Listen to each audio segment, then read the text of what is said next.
ቆይ ለምንድን ነው የምታለቅሽው? ደህና ነኝ። እንሰላም መጣ። እኔማ እኮ ቦስ ልኮኝ ነው።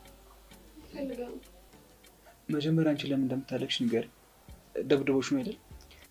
አይደለም ዝም ብዬ ነው። ናርዲ አትዋሺ፣ እውነቱን ንገሪኝ። ምንም አልሆንኩም፣ ስለከፋኝ አልኩ። ምንም አትዋሺ፣ አንቺን በደንብ አውቅሻለሁ። በጣም ጠንካራ ሴት ነሽ። የሆነ ነገር ካልተፈጠረ በጭራሽ እንደዚህ አትሁኝ። ቆይ ደግሞ እሱ ምን ሆንኩ ነው የሚለው? የሚስቱ ችግር አንቺ ላይ ነው እንደሚወጣው? ዳንኤል እባክህ፣ ምን እንደማደርግ ሁሉ ነው ግራ ያገባኝ።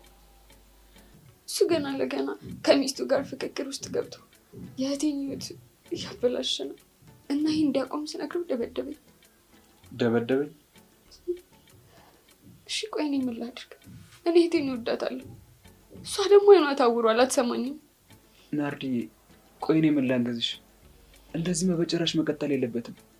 ወይ ደግሞ ለሚስቱ ልንገራት እንዴ? ብለህ ነው የምትነግራት? ጭራሽ ነገሩ ይባባስ። እሺ ቆይና ምን ተሻለ? ከዚህ የተሻለ መፍትሄ ያለሽ? አላውቅም። አንድ ነገር ብታደርጊ ጎዳና ነው የምጥልሽ ብሎኛል። እንደማደርግ አላውቅም። ናርዲዬ ቦስ በጣም ተቀይሯል። ከእሱ ጋር ተፋትቼ የማገኘው ስንባሪ ሳንቲም አልፈልግም። ሰርቼ በራሴ ገንዘብ ነው የማገኘው ካለች በኋላ እሱ የሚያደርገው ነገር በጭራሽ አያውቅም። ታዲያ ምን ተሻለ? እንደዚህ የእህቴ ህይወት ሲበላሽ ቁጭ ብዬ ማየት አለብኝ?